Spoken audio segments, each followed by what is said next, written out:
Did you know that even renowned stars like Taylor Swift, Prince, and Kanye West have faced major battles due to unfair contracts and unethical business practices? These issues don't just affect new talents, but also those who have already reached the peak of their careers. You see, the music industry has a dark side that few know about. And in this video, I'll tell you about the practices that harm both famous artists and those just starting out. A Capital Radio exclusive for the first time ever. Bohemian Rhapsody.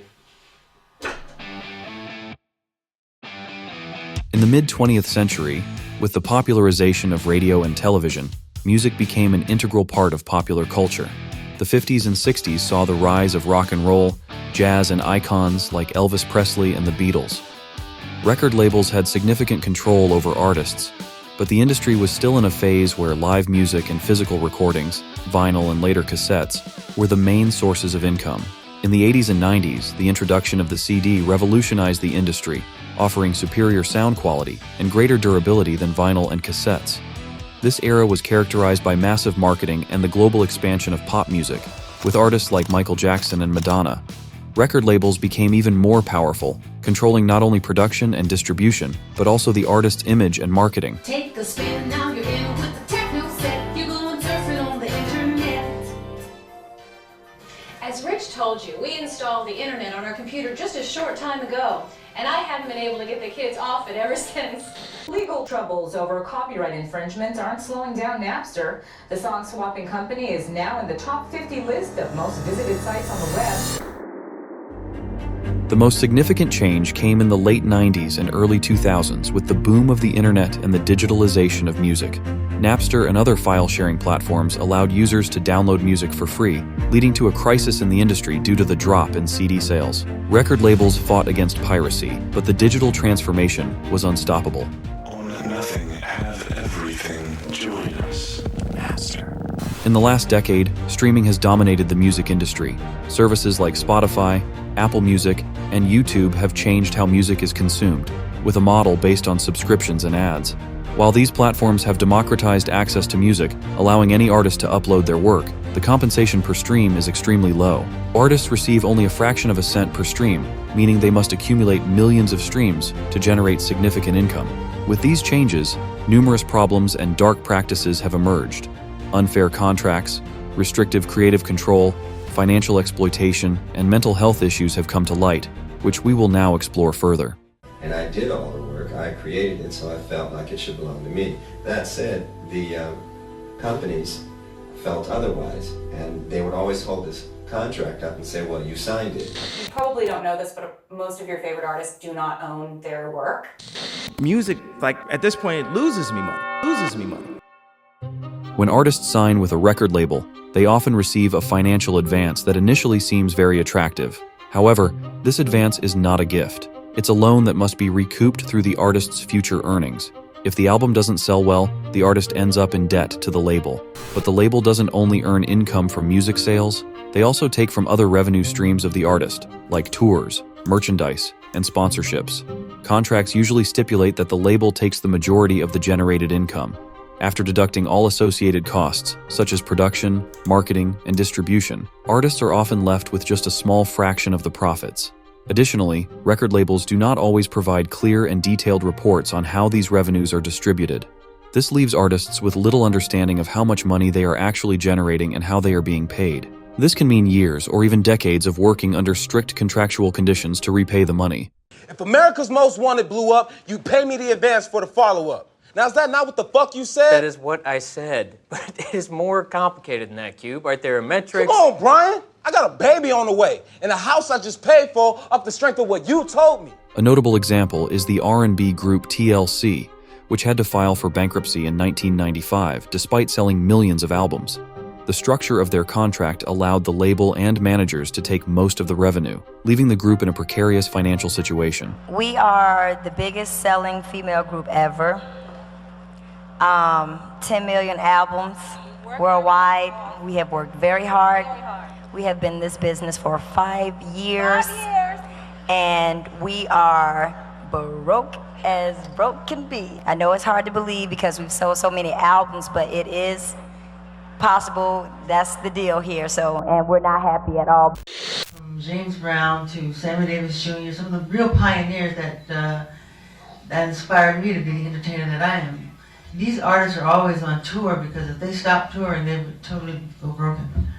Tommy Mottola is the president of the record division. He is a mean, he's a racist, and he's very, very, very devilish.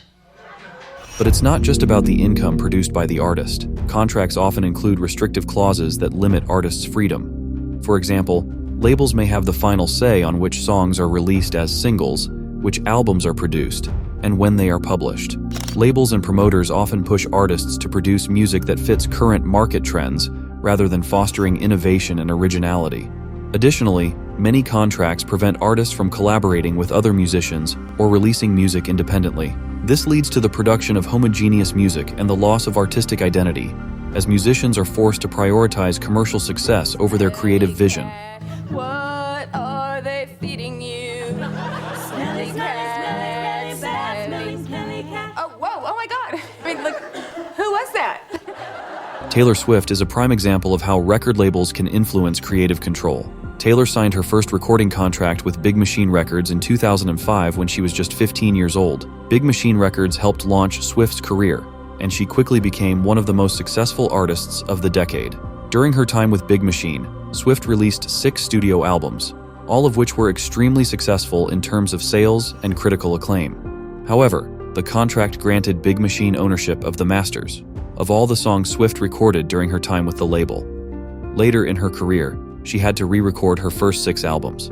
By re-recording her music, Swift would own the new versions of her songs, allowing her to control how they are used and monetized in the future.